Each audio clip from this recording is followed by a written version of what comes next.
আসসালামু আলাইকুম। বিসমিল্লাহির রহমানির রহিম।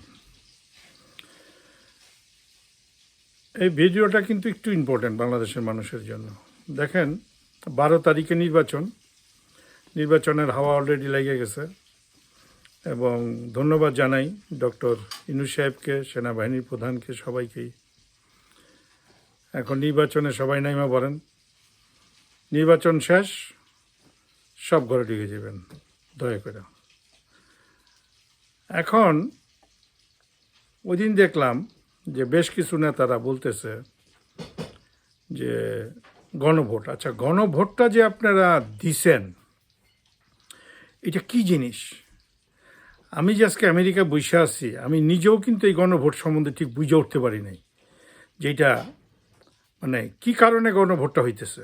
ঠিক আছে, সংবিধান চেঞ্জ করবেন, যেটাই করবেন, এটার তো একটা নিশ্চয়ই ক্লারিফিকেশন আছে এবং এটা তো বুঝাইবেন মানুষকে। ছোটোখাটো করে একটু বুঝান যে এই গণভোটটা দিলে পরে আমাদের এই লাভ হবে, গণভোটটা দিলে আমাদের এই ক্ষতি হবে, নাহলে বুঝবো কী করে আমরা? আপনারা বলতেছেন সংবিধান এই করা হবে এবং এইখানে কিছু নতুন দিয়েছেন। নতুনটা কি দিছেন? এখন বাংলাদেশে মনে করেন রিক্সাওয়ালা থেকে শুরু কইরা, দিনমজুর থেকে শুরু করে ডক্টরেট বহু লোক আছে, কিন্তু ডক্টরেটের সংখ্যা কয়জন? 2 জন। সাধারণ মানুষের সংখ্যা কয়জন? 20 জন। আর বাকি 80 জন কিন্তু বুঝতে হবে যে ওনারা একটু লেখাপড়া কম জানেন, কম করেন। তাহলে আপনাদেরকে যদি দয়া করে আপনারা এখন এই জিনিসটা সুন্দর করে না বুঝান, আপনারা কিন্তু গণভোট দিয়ে আপনাদের কোনো লাভ হবে না। চিল্লাইতে পারবেন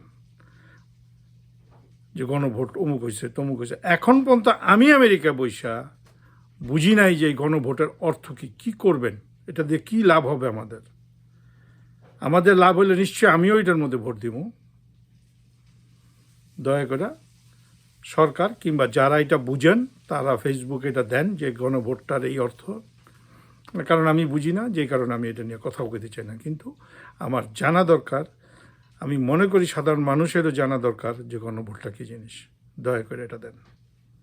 যদি ভালো লাগে ভিডিওটা ভাইরাল করার দরকার নাই, কিন্তু মানুষ যেন পৌঁছায় আমার এই কথাটা যে গণভোট কী জিনিস, এইটা অন্তত পক্ষে আপনারা তৈরি করেন রাস্তাটা বাংলাদেশে। আসসালামু আলাইকুম, আল্লাহ হাফেজ।